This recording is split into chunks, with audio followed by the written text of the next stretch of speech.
Dia sembahyang ingin dipuji orang, maka pujian itu akan datang kepadanya. Dia bersedekah ingin dihormati orang, maka kehormatan itu akan datang kepadanya. Summa ja'alna lahu jahannama yaslaha, kemudian kami jadikan bagi dia neraka jahannam yang dia masuki. Mazmuman, hal keadaan tercela, madhuran, dan dilaknat Allah.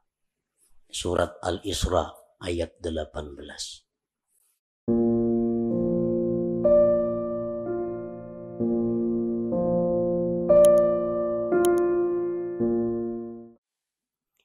Berkata Al-Imam Ahmad bin Athaillah As-Sakandari rahimahullah, al-a'malu suwarun qa'imah wa arwahuha wujudu sirril ikhlasi fiha. Bermula amal-amal adalah rupa-rupa yang berdiri, dan roh-roh itu amal adanya sirrul ikhlas pada amal itu. Nah, para muhibbin rahimakumullah, dimaksud dengan apa yang disebutkan oleh Al-Imam Ahmad ibnu Athaillah tadi adalah al-a'malul jismaniyatu wal qalbiyatu ajsadun. Bermula amal-amal, baik itu amal-amal berupa jismani seperti sembahyang, membaca Al-Quran, itu disebut amal jismaniyah. Ataupun amal-amal berupa qalbiyah, amal-amal hati seperti tobat.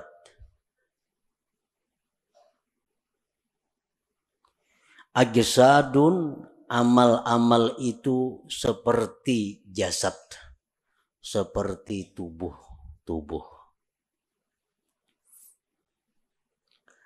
Wa arwahuha wujudul ikhlasi fiha, maka bermula roh amal itu adalah adanya ikhlas pada amal-amal itu. Fal ajsadu bila arwah sakitatun mayitatun. Bermula jasad dengan tidak ada rohnya, maka itu akan jatuh gugur dan mati. Wa kadzalikal a'mal, demikian pula amal-amal, la qiyamalaha, tidak ada tegak dengannya, illa biwujudil ikhlasi fiha, melainkan dengan adanya ikhlas pada amal-amal itu. Nah, para muhibbin rahimakumullah, Imam Ahmad ibnu Athaillah mencontohkan amal perbuatan kita ini, baik yang jismani atau yang rohani, itu seperti tubuh, seperti jasad. Sedangkan rohnya adalah ikhlas. Artinya bahwa amal yang kita lakukan itu kalau tidak ikhlas berarti tidak punya roh. Jasad yang tidak punya roh itu akan dikubur, akan tidak bisa dimanfaatkan. Nah, demikian pula amal ibadah kita yang tidak ada ruhnya, tidak ada ikhlasnya, akan tersia-sia, tidak diterima di sisi Allah Subhanahu wa ta'ala.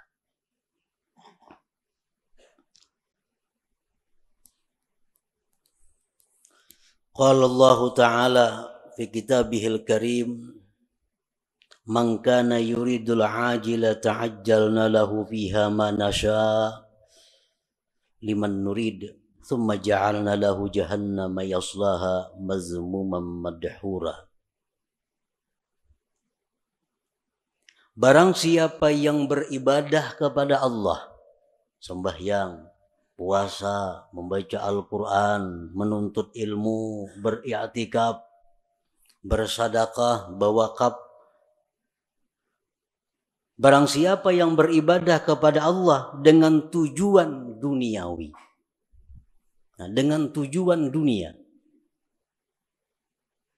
Orang bersadaqah tujuan supaya dipuji. Dia sembahyang dengan tujuan disanjung orang.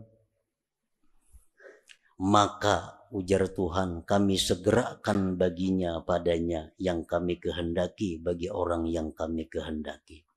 Maka artinya yang dia maksud dengan pujian itu akan didapatkannya. Dia sembahyang ingin dipuji orang, maka pujian itu akan datang kepadanya. Dia bersedekah ingin dihormati orang, maka kehormatan itu akan datang kepadanya. Summa ja'alna lahu jahannama yaslaha, kemudian kami jadikan bagi dia neraka jahannam yang dia masuki. Mazmuman, hal keadaan tercela, madhuran, dan dilaknat Allah. Surat Al-Isra ayat 18. Nah, artinya orang yang beramal ibadah dengan tujuan dunia, tidak karena Allah, bukan hanya kada diterima oleh Allah, tetapi disiksa. Faqad bayyanallahu ta'ala fi hadhil ayah anna man 'amila li ghairi wajhillah fala thawaba lahu fil akhirah wa ma'wahu jahannam.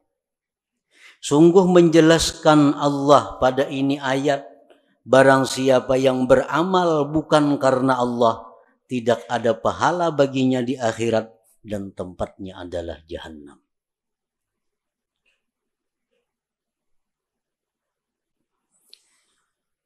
Para muhibbin rahimakumullah.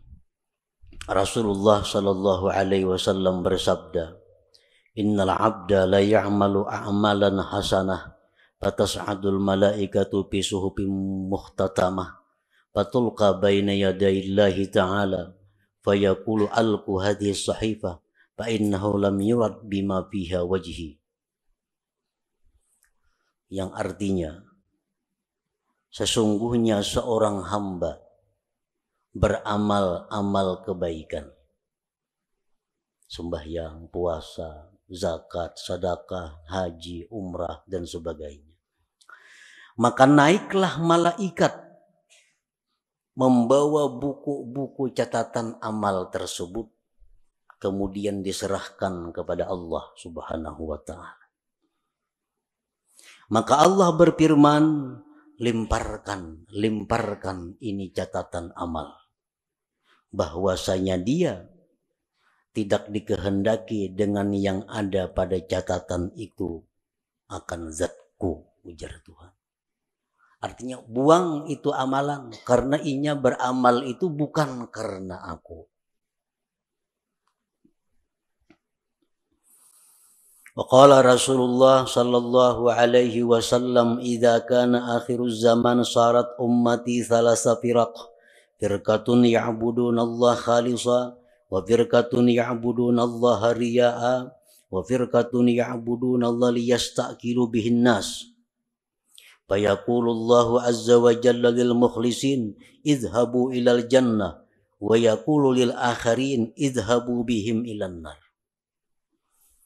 Apabila akhir zaman, ujar Rasulullah, jadilah umatku itu 3 kelompok, 3 golongan. Satu golongan yang beribadah kepada Allah ikhlas. Golongan yang lain ada yang beribadah riya, mengharapkan sesuatu dari makhluk, baik itu materi atau pujian. Satu golongan yang beribadah kepada Allah untuk mencari makan dengan manusia. Allah berfirman pada hari kiamat, Bagi orang-orang yang ikhlas, masuklah kalian ke dalam surga. Dan Allah berfirman bagi yang lainnya, pergilah dengan mereka itu ke dalam api neraka. Para muhibbin rahimakumullah. Dengan dalil-dalil ini jelas bahwasanya ikhlas itu adalah satu kewajiban yang mesti ada dalam setiap amal ibadah. Tanpa ikhlas, amal ibadah itu tersia-sia dan kita pun akan disiksa oleh Allah Subhanahu wa ta'ala.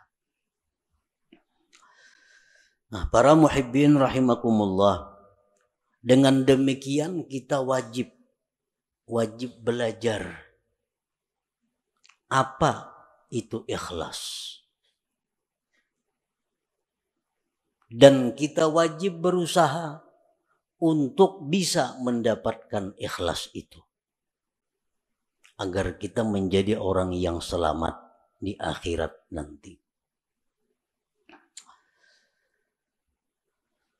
Nah, berbagai macam pendapat para ulama tentang ikhlas itu apa? Satu syekh mengatakan ikhlas itu ini.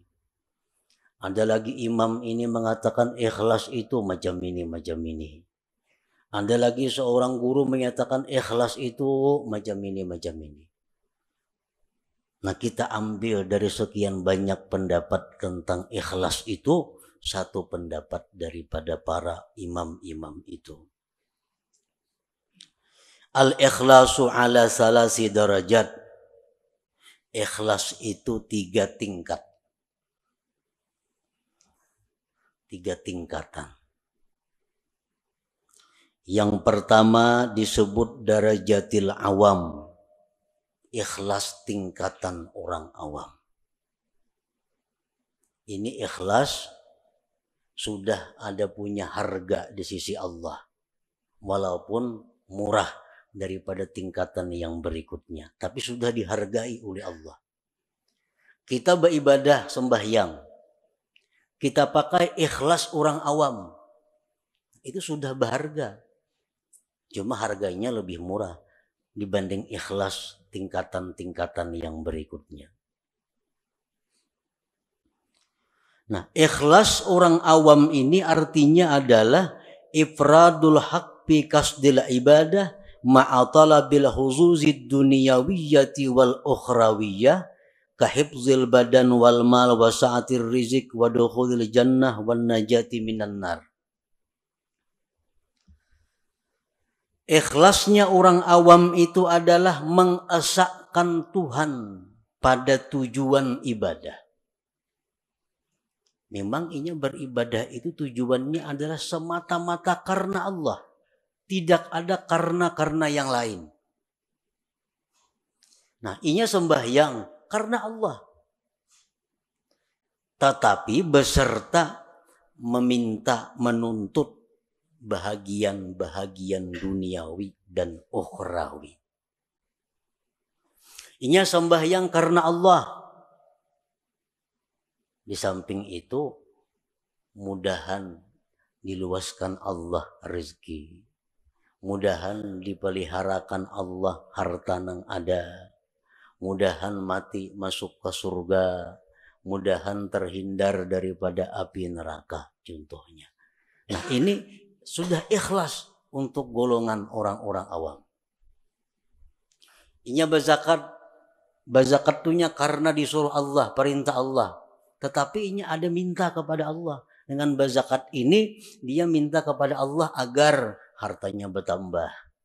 Hartanya terpelihara. Hidupnya selamat dunia dan akhirat. Nah, ini ikhlasnya orang awam. Beribadah semata-mata hanya karena Allah, tetapi ada minta macam-macam dengan Allah. Baik itu urusan duniawi atau ukhrawi. Nah, ini sudah masuk ikhlas. Walaupun ikhlas yang paling rendah. Kita membaca surat Waqiah umpamanya. Membaca surah Waqiah karena Allah. Tapi ada harapan, mudah-mudahan diluaskan Tuhan rezeki. Nah itu ikhlas namanya.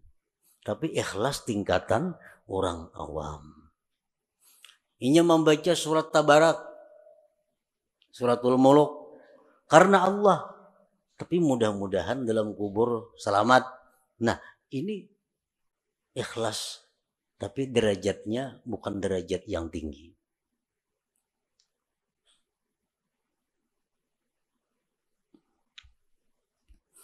Yang kedua, darajatul khawas. Derajat ikhlas orang khawas. Ifradul haqqi fil ibadah ma'a talabil huzuzil ukhrawiyah kadukhulil jannati wan najati minan nar wal ma'rifati wal musyahadati wa ghairiha. Ikhlas tingkatan yang kedua tertinggi ini talarang Allah menghargai daripada yang pertama tadi. Nah, ikhlas derajat yang kedua ini adalah mengesahkan Allah pada ibadah. Artinya inya beribadah itu semata-mata hanya karena Allah, kada ada karena yang lain. Tetapi serta tuntutan akhirat. Masuk surga, selamat daripada api neraka, diberi Tuhan ma'rifat, diberi Tuhan musyahadah. Nah, ini yang dituntutnya kepada Allah. Ini berzikir, babanya 1000 sehari atau 10.000 sehari. La ilaha illallah, la ilaha illallah. Tujuannya apa berzikir ini? Karena Allah. Allah nyuruh berzikir. Tapi inya minta kepada Allah agar diberi makrifat kepada Allah. Agar diberi musyahadah. Nah ini ikhlas tapi menurut tingkatan khawas ngarannya. Belum lagi sampai ke derajat yang tertinggi daripada ikhlas itu. Tapi sudah ikhlas ngarannya. Ya tadi orang membaca surah Tabarak supaya dalam kubur selamat daripada fitnah kubur. Nah ini ikhlas. Tuntutan akhirat. Ini ikhlas derajat khawas ngarannya. Ini kadada dalam ibadah itu minta kepada Allah urusan dunia kadada. Nah, beribadah kepada Allah karena Allah, nang dimintanya kepada Allah urusan akhirat. Kadada urusan disihatkan badan, kadada urusan dimurahkan rezeki, kadada urusan berdagang supaya payu, kadada. Urusannya apa? Inya beribadah nih karena Allah, nang dimintanya kepada Allah urusan akhirat. Nah ini ikhlas tingkatan nang nomor 2. Ini lebih hebat daripada yang pertama tadi. Yang ketiga, darajatul khawasil khawas. Nah ini derajat yang tertinggi. Tahqiqul ubudiyah wal qiyamu bihuquqir rububiyah bil ibadah. Dia beribadah itu semata-mata memantapkan kehambaannya dan mendirikan dengan hak Tuhannya. Aku beribadah ini semata-mata karena Allah dan aku ini adalah hamba Allah, titik. Perkara masuk surga, perkara neraka itu kada tahu urusannya. Nah inya berzikir karena menjunjung perintah Allah, habis ingat situ. Inya sembahyang, aku semata-mata menjunjung perintah Tuhan karena aku nih hamba, aku mesti sembahyang. Habis ingat situ. Kadada macam-macam lawan Tuhan tuh kehendak permintaan kadada. Nah inilah derajat ikhlas yang tertinggi itu. Nah para muhibbin rahimakumullah. Jadi apapun di antara derajat ikhlas yang 3 macam itu apabila ada di dalam amal ibadah kita, maka amal ibadah kita itu sudah hidup, sudah punya roh. Artinya ada harga di sisi Allah Subhanahu wa taala. Kita membaca Quran, di dalam situ ada ikhlas walaupun derajat-derajat orang awam sudah selamat. Apalagi kita membaca Quran, di situ ada ikhlas derajatnya orang khawas, lebih larang lagi Allah menghargai. Apalagi ikhlas nang nomor 3 makin larang lagi harganya. Nah, makanya ibadah itu dibalas 10, bisa 70, bisa 100, bisa lebih pada itu, tergantung mutunya ibadah itu. Tergantung kualitasnya ibadah itu. Para muhibbin rahimakumullah. Nah, jadi kita sudah tahu pentingnya ikhlas tadi. Pentingnya kita beribadah itu karena Allah. Kalau kadang macam itu, sembahyang kita ditolak dan kita disiksa. Kita puasa kadang karena Allah. Puasanya ditolak dan kita disiksa. Kita bersedekah kadang karena Allah.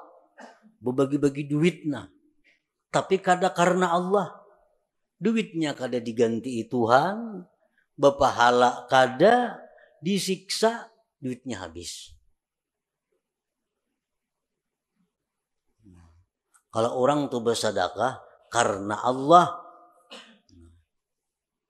akan mendatangkan kelapangan, mendatangkan kebahagiaan. Karena Allah.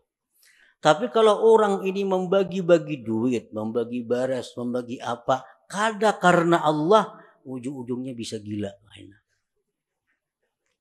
bisa stres. Karena Allah.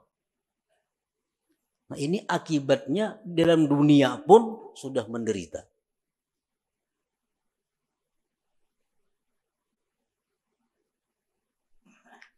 Jadi ikhlas ini bukan hanya perkara diterima kada diterima, disiksanya ini yang jadi masalah.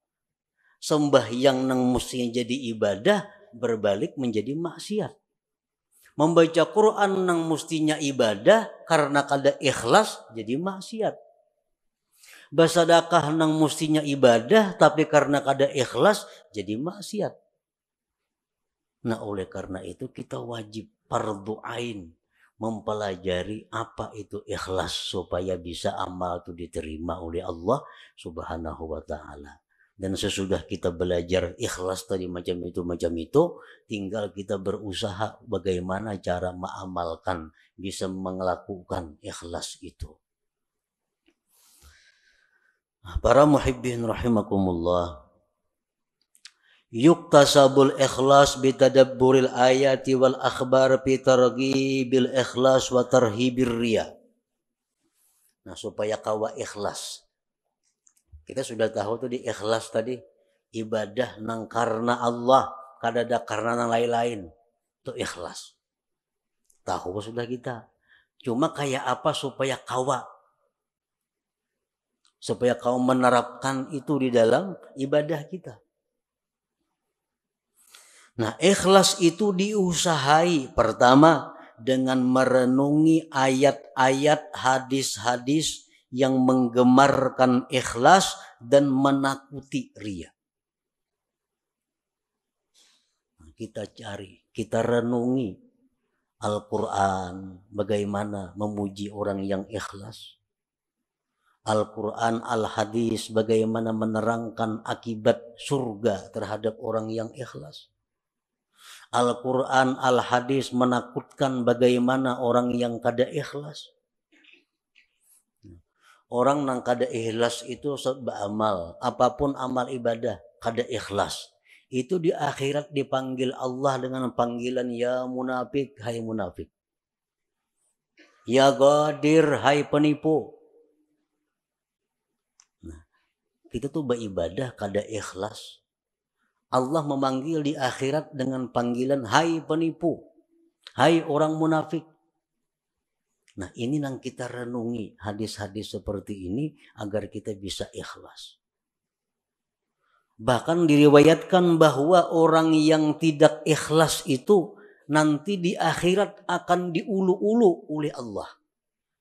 Sebagaimana dia dalam dunia mengulu-ulu kepada Allah. Kan sembahyang. Tapi sembahyang ini yang dicarinya adalah pujian. Itu mau ulu-ulu Tuhan ngarannya. Kisahnya menyembah Tuhan, tapi hatinya menyembah orang yang dia harapkan. Nah, di akhirat dibalas Allah. Jar Tuhan pulang bin pulang masukkan ke surga. Masukkan. Nah, bejurut kesukaan ke surga. Sampai kamu ke pintu surga, ditutup orang pintunya, tak ditutup. Nah, ujar Tuhan dalam dunia, ikam maulu-ulu aku, sekarang giliranku maulu-ulu ikam. Nah, ditampayakan surga kenikmatan, sekalinya kada boleh masuk ke neraka dulu singgah. Nah, inilah akibat orang yang maulu-ulu Allah di dalam dunia. Bersedekah itu ibadah. Mestinya karena Allah. Tapi kalau kada karena Allah, itu istihza billah, maulu-ulu dengan Allah. Allah akan membalas nantinya ulu-ulu itu di akhirat. Nah, jadi kita untuk dapat ikhlas itu pertama merenungi ayat Quran, hadis-hadis Nabi tentang bagaimana orang ikhlas, bagaimana akibatnya orang itu mun kada ikhlas. Yang kedua, supaya bisa ikhlas itu wa bi ikhfa'i wa kitmanil hasanati wal a'malis shalihat, menyembunyikan amal-amal saleh itu, baik waktu melakukannya atau sesudah melakukannya. Nah, bersembunyi ini mendukung supaya ikhlas. Amal saleh, sembahyang sunat, pokoknya hal-hal yang kada disuruh kita benampak, sembunyikan amal-amal itu. Jangan dikisah-kisahkan, jangan dikuya-kuya, karena mengurangi nilainya, bahkan bisa menggugurkan pahala. Nah, kita menyimpan amal saleh serapi-rapinya, itu membantu keikhlasan. Yang selanjutnya agar kita bisa ikhlas, nah ini yang paling penting, wabikat ittama anil khalqi, memutus tamak daripada makhluk. Selama kita masih tamak dengan makhluk, kita sulit untuk ikhlas itu. Nah, selama kita masih ada yang kita kehendaki daripada makhluk, sulit untuk ikhlas. Kita kepingin makhluk itu sayang lawan kita kepingin makhluk itu hormat lawan kita kepingin makhluk itu mencintai kita kepingin makhluk itu memberi sesuatu kepada kita kepingin makhluk itu agar memilih kita. Selama itu ada dalam hati, kita sulit untuk ikhlas. Nah, sulit untuk ikhlas. Jadi putuskan harapan-harapan kepada makhluk.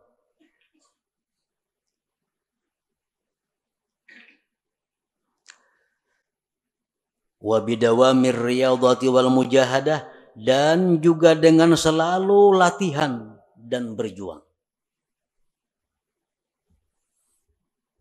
Jadi ikhlas ini mesti dilatih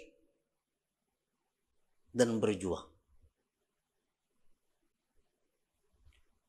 Dikisahkan bahwa salah seorang salihin ini sembahyang berpuluh-puluh tahun hanya di saf pertama. Sembahyang berjamaah. Saf kedua kada biasa, apalagi masbuk makin kada. Selalu di saf pertama. Suatu hari sidin ada talambat. Padahal sudah 10 tahun lebih selalu di saf pertama sembahyang berjamaah. Suatu hari ada masalah sehingga datang ke masjid masbuk. Lalu ujar sidin, aku merasa supan masbuk nih. Merasa supan. Karena mahir di saf pertama. Sekarang masbuk aku merasa supan. Nah, begitu merasa supan, lalu sidin menyimpulkan bahwa yang selama ini aku sembah yang di saf pertama itu adalah riya, bukan karena Allah. Buktinya aku hari ini supan sembahyang masbuk. Lalu ujar sidin sembahyang yang sekian puluh tahun tadi, aku qadha hari demi hari, aku hari demi hari diqadha. Nah, ini ngarannya adalah riyadhah wal mujahadah. Nah, kita sembahyang ada tadi asa ada riyanya, ulangi sembahyang biasa. Nah, di rumah surangan sampai bujur-bujur murni sembahyang kita. Kita tadi berzikir, kita tadi membaca Quran di tengah orang banyak, Tadi rasanya asa ada riya nih. Kayaknya di kamar buliki sorangan membaca. Nah ini riyadhah wal mujahadah. Untuk mendatangkan ikhlas ke dalam diri kita. Nah kemudian lagi supaya bisa ikhlas itu adalah waddu'a ilallah ayyarzuqahul ikhlas. Lawan Tuhan minta, Allahumma rizuknil ikhlas bil a'mal. Ya Allah berikan aku ikhlas pada amal-amal. Ini perlu lawan Tuhan. Karena kalau Allah memberi satu mat saja. Allahumma rizukni al-ikhlasa bil a'mal. Ya Allah aku minta ikhlas pada segala amal. Selanjutnya lagi yang mendatangkan ikhlas adalah suhbatul mukhlisin. Bakawan lawan orang-orang ikhlas. Mun bakawan lawan orang nang katujuria menjangkit katujuria juga. Kawane orang-orang nang ikhlas, maka itu akan membawa ikhlas kepada diri kita. Wal iktifa bi ilmillahi ta'ala, dan ikhlas itu juga didatangkan dengan merasa cukup dengan ilmu Allah. Merasa cukup dengan tahunya Allah. Aku nih beramal, bila Tuhan tahu saya kung cukup dah. Yang lain biar kadang tahunya. Nah ini iktifa bi ilmillah. Bila kita kau macam itu, ikhlas. Aku beribadah, kada penting manusia, kada penting orang lain tahu. Bila Allah saya kung tahu cukup sudah. Nah jadi itu jalan-jalan untuk mendapatkan ikhlas tadi. Nah, para muhibbin rahimakumullah. Qala ba'duhum man amila arba'atan biduni arba'atin lam yantafi bi'amali. Barang siapa yang beramal, berbuat 4 perkara tanpa disertai dengan 4 perkara yang lain, maka dia tidak akan bisa mengambil manfaat dengan amalnya. Yang pertama, al-khawfu biduni hazar. Takut tapi kada waspada. Takut tapi kada menghindar. Ini sia-sia. Takut kepada Allah tapi parak lawan maksiat. Kalau takut kepada Allah jauhi maksiat. Bagaimanapun kita takut kepada Allah tapi kada berjauh dengan maksiat, itu kada bermanfaat takutnya itu. Yang kedua, ar-raja biduni talab. Mengharap tapi kada mencari. Mengharap rahmat Allah di bakalumbun di kalambu. Mengharap rahmat Allah itu baudo, sembahyang, ambil tasbih, berzikir. Nah, ayo mengharap rahmat Allah. Kalau mengharap tapi kada mencari, maka mengharap itu sia-sia. Yang ketiga, al-istighfar bidurin nadam. Minta ampun tapi kada menyesal. Astagfirullah, astagfirullah, astagfirullah, astagfirullah, astagfirullah. Tapi dalam hati kada ada penyesalan berbuat dosa. Istighfarnya sia-sia. Mestinya kita mengucap astagfirullah itu di dalam hati ada menyesal terhadap dosa yang dilakukan. Astagfirullahaladzim, kan artinya aku minta ampun kepada Allah. Astagfirullah, aku minta ampun kepada Allah. Mesti ada sesal di dalam hati. Nah yang keempat, al-amal biduni ikhlas. Beramal tapi kada ikhlas, kada ada harganya juga. Lam yantafi bi amali, kada bermanfaat dengan amalnya. Jadi kalau kita hendak melakukan ibadah, mantapakan dulu nih. Karena Allah atau kada. Bila kada karena Allah, hadangi dulu. Jangan terburu-buru, jangan tagasak-gasak, jangan umpatan. Jangan umpatan, beribadah kada sah umpatan itu. Ibadah itu mesti berdasarkan ilmu. Jadi orang ada menyumbang 100.000, 200.000, 300.000, seorang giliran seorang 1,5 juta. Nah, umpatan kepengaruh mestinya jangan. Nah, ikhlasakan dahulu bujur-bujur. Bila sudah ada ikhlas, sudah karena Allah, nah hanyar kita surung amal ibadah itu. Kita lakukan amal ibadah itu. Kada kawa umpatan beribadah. Nangapa kau bujurakan dahulu niat kita supaya ikhlas. Qala Syakik rahimahullah, husnul amal fi salasati asya. Baiknya amal itu pada 3 perbuatan, pada 3 sesuatu. Allah itu baik. Allah kada menerima kecuali yang baik. Allah itu kada menerima amal kecuali amal yang baik. Amal yang baik itu macam apa? Awwaluha ayyaral amala minallahi ta'ala linafiyil ujub. Yang pertama yang perlu bagi orang nang beramal itu bahwa dia melihat bahwa amal itu adalah dari Allah. Aku ni kawa sembahyang, aku ni kawa puasa, aku ni kawa naik haji, aku ni kawa bersedekah, itu adalah anugerah dari Allah. Bukan karena kepintaranku, bukan karena kekuatanku, bukan karena kehebatanku. Tapi aku kawa melakukan ibadah-ibadah ini adalah anugerah Allah, taufik Allah. Itu yang perlu supaya jangan ujub kita. Nah yang kedua, ayyurida bihi ridallah likasril hawa. Bahwa dia beramal itu menghendaki keridaan Allah. Bukan untuk kesenangan diri sendiri. Beramal, beribadah, itu yang kita cari itu adalah kesenangan Tuhan. Bukan ibadah nang pas lawan kehendak nafsu. Ini ada ibadah itu nang pas lawan kehendak nafsu. Nah itu bukan itu yang kita cari. Kita cari itu ibadah nang pas dengan keridhaan Allah. Kayak orang sembahyang rajin di masjid-masjid tuh. Pembelakangan ketujuh duduk bersandar nyaman di tawing tuh. Itu beribadah mencari kesenangan nafsu. Kalau kesenangan Allah di sab pertama. Di sab pertama itu Allah senang di situ kita beribadah. Ini kada pembelakangan di muara lawang supaya angin nyaman. Nah ini orang beribadah untuk kesenangan nafsunya. Padahal mesti ibadah itu yang kita kehendaki adalah keridhaan Allah.